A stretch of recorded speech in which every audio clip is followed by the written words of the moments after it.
So, जैसे कि नाम आप बता रहे कि वुमेन और मनी दोनों को मिलाकर कुछ करने की कोशिश करता है वुमेनिस्टा। क्या करता है, चलिए इन्हीं से पूछते हैं कि how, so basically how you work, क्या है ये? सो वुमनिस्ता का मेन इंटेंशन या मेन मुद्दा, मेन रीजन जिसलिए वुमनिस्ता बना है कि बहुत सारी लेडीज पैसे को बजट अच्छा कर लेती हैं, सेव वगैरह अच्छा कर लेते हैं, लेकिन उसको आगे ग्रो कैसे करना है, उससे अपने लाइफ के डिसीजंस लेने में उनको उस पैसे से क्या हेल्प हो सकती है, यहाँ जाके कहीं ना कहीं लेडीज जो है वो थोड़ा कॉन्फिडेंस उनका कम हो जाता है, कई बार नॉलेज भी कम हो जाती है। और मैंने ये भी देखा है कि काफी बारी अपने फैमिली के मेल मेंबर्स पे भी डिपेंडेंट रहती हैं वो, अपने फादर पे या अपने ब्रदर पे या अपने हस्बैंड पे। तो अब सबके पास तो टाइम नहीं है उनको सिखाने का और उन्हें कॉन्फिडेंस देने का, तो हमारा प्लेटफॉर्म छोटी छोटी क्लासेस, वर्कशॉप्स करता है, कभी फ्री करते हैं, कभी कुछ पेड वर्कशॉप्स करते हैं, जिससे हम लेडीज को फाइनेंस की पूरी एबीसी से लेके आप बोल सकते हैं कि स्टॉक इन्वेस्टिंग, शेक्सपियर तक, बेसिकली हम वहां तक ले जाते हैं उनको। सो ये ही मेरा एक सपना है कि हर लेडी अपनी डिसीजन खुद ले पाए, क्योंकि मुझे लगता है पैसा मैनेज करना बहुत इंपॉर्टेंट है from a woman empowerment tool. मुझे लगता है ये एक सबसे इंपॉर्टेंट है एक्चुअली टूल, जिससे आप एम्पावर्ड फील कर सकते हैं। जैसा आपने कहा आप बहुत सारे वर्कशॉप्स करती हैं, यू नो, सो वर्कशॉप्स में पहले 5 सवाल जो क्राउड से आते हैं आपको, वो कौन से होते हैं? सो सबसे पहला सवाल आता है कि मैं किस तरह अपना जो मेरी मंथली इनकम आ रही है या मुझे कुछ घर चलाने का बजट मिल रहा है, कुछ पैसे आ रहे हैं मेरे पास, इसको मैं किस तरह से बकेटाइज करूं, किस तरह से मैनेज करूं। एक सवाल ये बहुत कॉमन आता है। दूसरा आता है कि मैं किस तरह से अपने पैसे को ग्रो करूं, तो मतलब मैं कौन सी इन्वेस्टमेंट्स कंसिडर करूं जो मेरे पैसे को मुझे मतलब पैसे को work your money will work hard for you, वो वाला। राइट। और तीसरा एक क्वेश्चन हमेशा आजकल खासकर आता है कि मैं स्टॉक मार्केट में कैसे इन्वेस्ट करूं। ठीक है, तो ये मेरे जनरली टॉप 3 क्वेश्चंस होते हैं, एंड आई होप कि हम इन्हीं मुद्दों पे आज ये conversation we should circle it around these, because ये सबसे कॉमन क्वेश्चंस हैं। Let's do it. Yes. Yeah. तो पहले वाले सवाल से शुरू करते हैं। जी। क्या जवाब देती हैं? किस तरह मैं अपना पैसा मैनेज करूं, तो वाइल मैं पर्सनली सजेस्ट करती हूँ कि लोग अपनी पर्सनलाइज्ड प्लानिंग कराएं, मतलब जो उनके लिए रेलिवेंट है, कस्टम जो मेरे लिए पर्सनली मेरे को सूट करती है। बिकॉज देखो पैसा जो है बहुत ही पर्सनल चीज है, कमाते हम सब है, लेकिन उससे लिंक्ड हमारे सपने, हमारी ख्वाहिशें सब अलग है, हमारा नजरिया पैसे की तरफ अलग है। तो जब तक आप इस चीज को एक पर्सनलाइज टच नहीं देते तब तक ना पूरा मजा नहीं आता है। बट अगर आप मुझसे सिर्फ ऐसे जानना चाहें कि कुछ बेसिक रूल जो स्टार्टिंग पॉइंट बन सकता है आपकी पनी जर्नी के लिए, सो आज मैं सोच रही थी कि 3 ऐसे रूल जिन्हें हम कहते हैं थंब रूल्स ऑफ मनी, इसके बारे में आपको बताना चाहती थी। एक जो काफी हेल्पफुल रहता है, जो मैंने भी यूज किया था शुरू शुरू में अराउंड बजटिंग, कि पैसा जब आया, इनकम आ गई, अब इसको मैं किस तरह किस बकेट्स में डालूं। तो इसके लिए एक रूल है 50-30-20 रूल। ठीक है, ये रूल क्या कहता है, 50% आप अपनी इनकम को ऐसी चीजों में डालिए जो आपकी जरूरत है, नीड्स, विच मीन्स क्या है मेरी नीड, रोटी कपड़ा मकान और फोन का बिल और बिजली का बिल। कई लोगों की नीड में नेटफ्लिक्स भी है आजकल। तो जो भी आइटम आप अपनी नीड मानते हैं कि इसके बिना भाई मेरा सर्वाइवल मुश्किल है, ये हो गया आपका 50% खर्चा।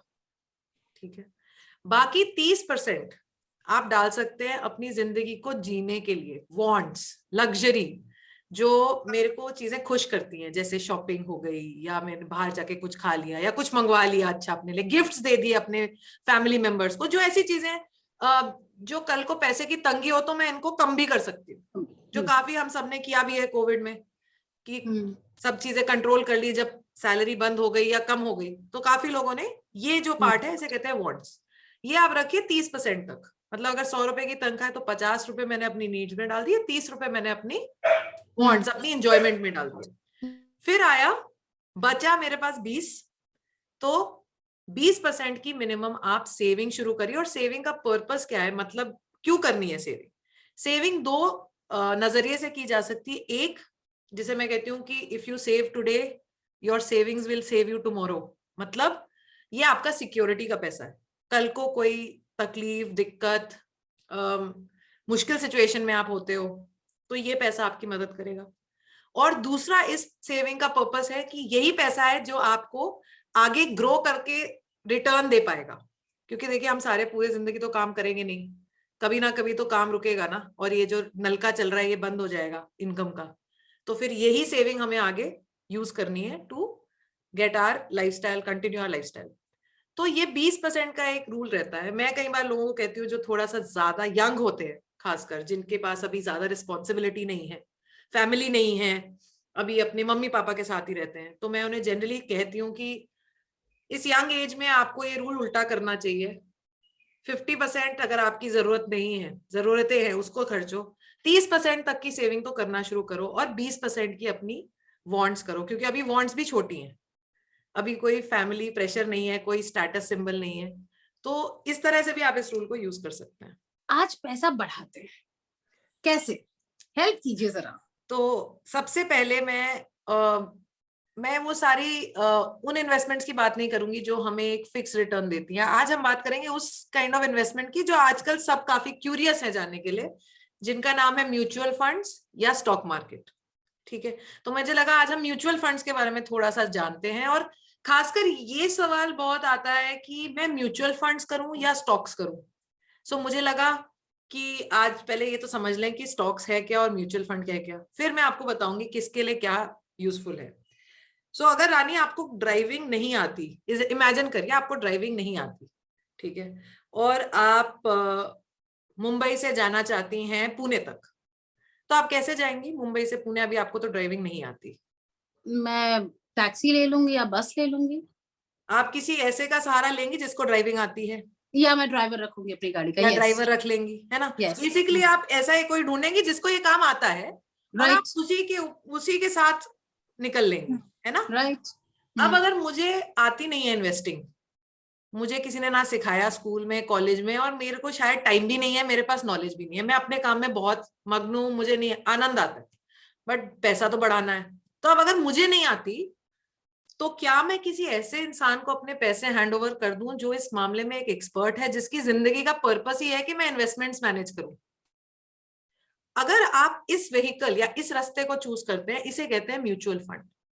तो म्यूचुअल फंड क्या करता है? हमारी सेविंग्स को इकट्ठा करता है। आप इमेजिन करिए जैसे लेडीज की किट्टी होती है ना, एक किट्टी होती है जिसमें हम सब पैसा डालते हैं। अब फर्क इतना है कि किट्टी जो है वो वैसे ही रहती है, उसको कोई आगे जाके इन्वेस्ट नहीं करता, फिर उसी में से हम पैसा निकाल लेते हैं। यहाँ इस किट्टी को हम एक अपने दोस्त, एक फंड मैनेजर को दे देते हैं जिसका काम है इन्वेस्टमेंट्स करना। वो फंड मैनेजर जाके इस पैसे को आगे स्टॉक मार्केट में या फिर जो भी गोल्ड मार्केट में, उसको बॉन्ड्स मार्केट में, different different kind of investment product में, रियल एस्टेट में, इंटरनेशनल मार्केट, वो अपने हिसाब से वहां इन्वेस्ट कर देते हैं।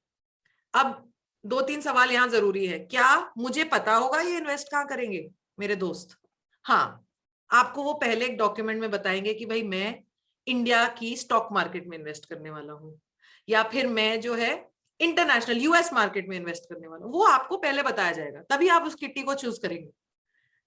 क्या आपको ये भी पता जाएगा कि एग्जैक्टली कहाँ कहाँ मेरा पैसा डला है?